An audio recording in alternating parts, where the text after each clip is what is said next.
Welcome all to the FSHD Society radio show here as we have another great interview here with our celebration and recognition of World FSHD Day here on June 20th. And we stretch our reach into the northern part of the world here in Canada as we welcome in, and we've talked to him before, Neil Camarta from Canada and all the great things that they're doing there. The growth has been phenomenal in that area of the world. So welcome, Neil. Thanks for being here, sharing a little bit of yourself and a little bit of what's going on there. Thank you, Tim. So starting off, those that may know or may not know you, obviously, as we said, you hail from Canada. You have FSHD. So the first question is, what do you wish more people knew about FSHD? Well, I wish more people knew about that there's a few of us, that have this funny disease. Yeah. And it's not killing us or anything, but it's really hurting our lifestyle. It's a rare disease. And, I just wish more people knew about it. I wish more people knew that, a therapy is at hand and that it really is worth, getting those therapies out to our patients in Canada and the rest of the world, and not having to pay $300,000 a year Right. to get them. I think if we could, get our muscles back and stop the decline of the disease, we could add, we'd be a lot, it'd be, I think FSHD people are pretty goddamn productive anyway. We'd be a lot more productive. It'd just be a good investment generally. And so I just wish more people knew about the disease and knew that we're on the brink of some really good therapies and that we just want to make it available to everybody that has the disease. You feel then, because of the lack of people knowing about it, I mean, it's like the second or third most common muscular dystrophy, but yet people don't quite understand, or it gets mixed up with, is it MS? There's this. Oh yeah, people always come back to Neil. I saw you got MS. Well, I don't have MS. I have to explain it again. Yes. Or they're more concerned about. Well, I can see this. Well, why don't we work on cancer first? There's more people with that. But I have to deal with that a lot. The Project Mercury thing. So I'm kind of sensitive about that. So it's a good question. So I just wish people knew more about the disease, knew the impacts of it, knew that cure is at hand, and that we should just make it, try to work hard to make it, when therapies come, make it available to all Canadians and, the rest of the FSHD people on the planet. Yeah, we don't want any stone left unturned, right? We want to hit every corner and every reach of the world we can. Then do you feel then, because you talked about that, how the passion, I mean, I could hear it in your response about, having the disease and, things that are challenging for the physical aspects. Briefly, what is kind of the most difficult things you have to overcome physically when you're dealing with FSHD? Yeah, well, a couple things. I don't have it too bad. I can move my hands. I can still walk around. I'm turning 70 here pretty soon, so it's taken me this long to get this bad. So I'm not too bad. I mean, relative to a lot of other FSHD people. So, the biggest thing is I'm a couch potato. If I was a professional NHL player or something like that, and then couldn't play anymore, but hell, lifting a glass of wine and a glass of beer. And so that's my biggest problem, I reach for a straw, so it's that kind of thing. So I'm not too hard done by, but just the same, I don't want to get any worse, right? As you get older, your tipping points come faster, and I just don't want to get any worse. I'd like to get my muscles back. That's my theme for this year is muscle regeneration. I want to get muscles back too. So that's not just for me. I mean, it'd be good for me, but my kids have it and my family has it. We're probably the biggest family in Canada with FSHD. Half of us are walking funny, and so you see us. So we all go to a bar. I'll get together. I know the FSHD people in the room here, so and it'd be a very good thing for my family and other Canadians. I'm out and about a lot in the FSHD community. I run into so many people with the disease, and so I'm all in to get that sorted out. Yeah, so that is a little bit then of the identity. You talked about family largest in Canada. Is that an honor, or is that the opposite? Well, I think it's because of my mom. I was talking to a clinician the other day, and my mother just, by the way, passed away not long ago. But I was talking to her. She said, and this up in Edmonton, where my family have mostly come from. And this lady said, she said there was this woman, 20 years ago, that helped create this registry. And what was her name again? It was my mom. Hey, that's my mom. So my mom is really good. And really proactive 20 years ago in getting our family members into the registry. Wow. So it may just be that we're more registered than other families. I think that's maybe it, Tim. She was very aggressive with that. She'd frog march us into clinics. If you looked like you were walking funny, you were getting tested. That was it. Yeah. Kind of grab you by the earlobe. Come here. Exactly. Exactly. Yeah.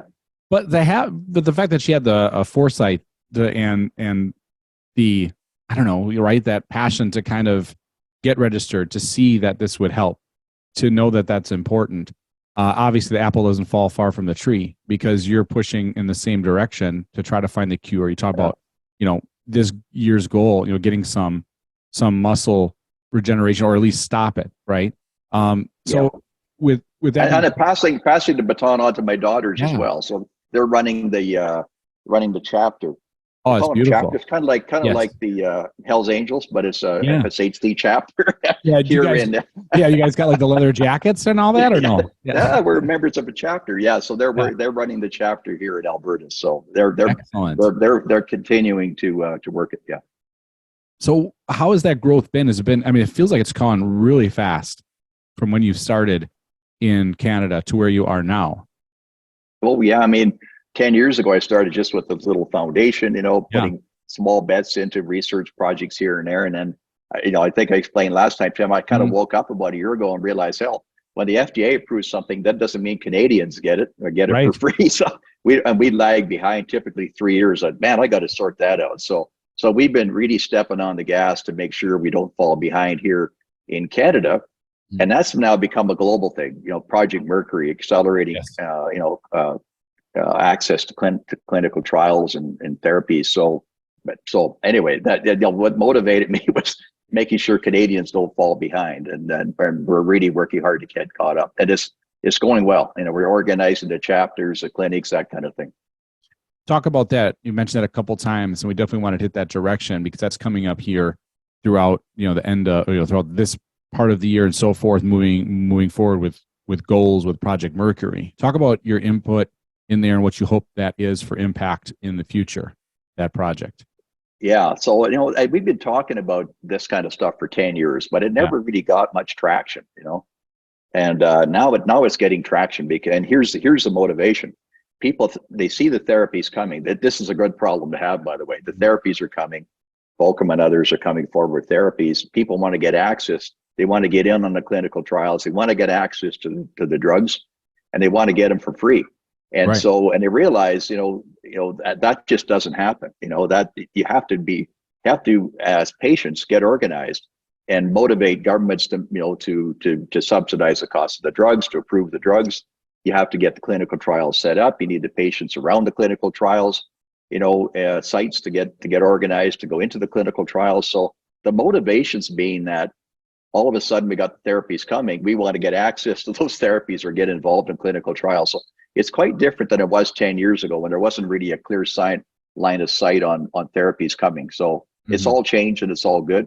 And the other thing is that, if I had to pick my top 3 priorities for 2023, it's collaboration.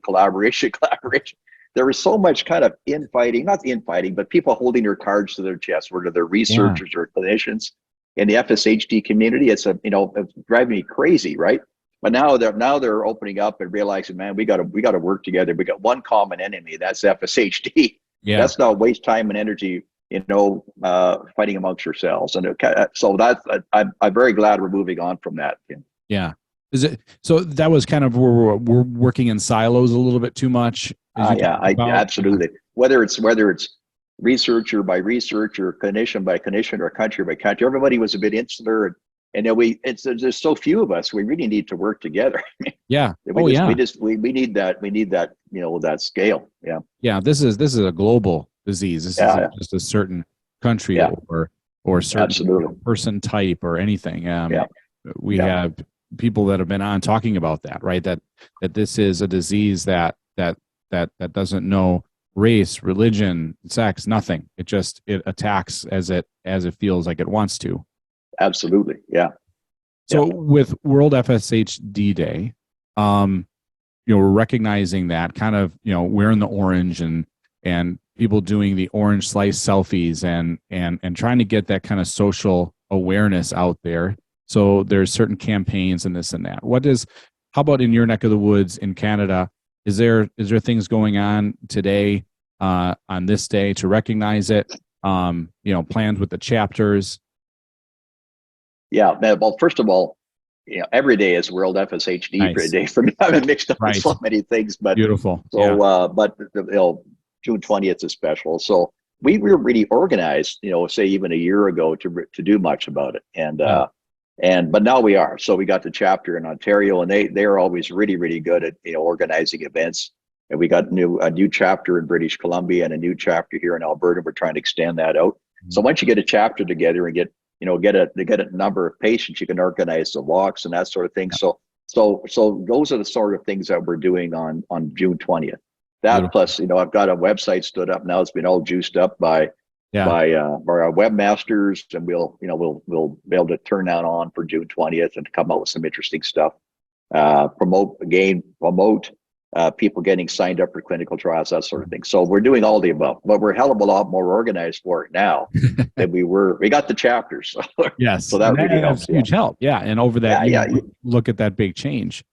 Yeah. So, I can't do it by myself. You need to get the patients, engaged. Yeah. Yeah. Cause like you said, that's a good problem to have when treatments are coming, but are we ready for it? And Canada doing their part to make sure that the Canadian people are ready, but that also impacts and helps the world as well. I mean, you're kind of blazing a trail. Like if there's other parts of the world that want to see how things are done, how do you build it? And they're going to look to Canada and go, this is how they did it. Maybe we should try to do something similar. Have you gotten that kind of feedback? Oh yeah. I mean, Project Mercury started at, that is, it's a good name, but you have to call anything a project. It gets people's minds kind of crystallized. Right. It's a messy business. We got to go and, it's not only the chapters and the patients and the clinics and setting them up. You got to lobby with government. You got to get all of that. It's a big, complicated thing. You got to do these health, kind of socioeconomic studies and yada, yada, yada. So it's a big project. It's a complicated, big project. I'm an old oil gas engineer. I'm used to big projects. So to me, this is the same, except the moving parts are different. So I got some help on that from the FSH Society because they've got people that are really good at managing these big projects. He's a Canadian, by the way. He's good. He works down in Kansas. So we got our mojo going here in Canada. Yeah. And other folks say, well, that's that pilot project. I'd like to learn more about it. So that's kind of now morphed into this bigger global Project Mercury. So that's fine. It's deal with pride. Go for it. So we're kind of trial by error here, learning as we go. But I think it'll be a good template for other countries and to apply globally. Europe, UK, Australia, the rest of the world. So it's one miracle at a time. Getting it sorted here and then moving it out globally. Beautiful. Yeah, it sounds great. Well, thanks, Neil, for joining us today. And I know we'll talk again in the future. You're great to have on, a great guest. Always give us that good energy and good updates. What's going on in Canada? My northern friends. Just when I thought I was the most north of all of us, FSHD. We're further north than you. You're further north. Yeah, I love the representation. Yeah, my friends in Canada, I like to say. So thanks, Neil, for joining us. Thanks for being here. Okay, take care, Tim. Good talking to you. Have a good day. You too. Yeah, bye.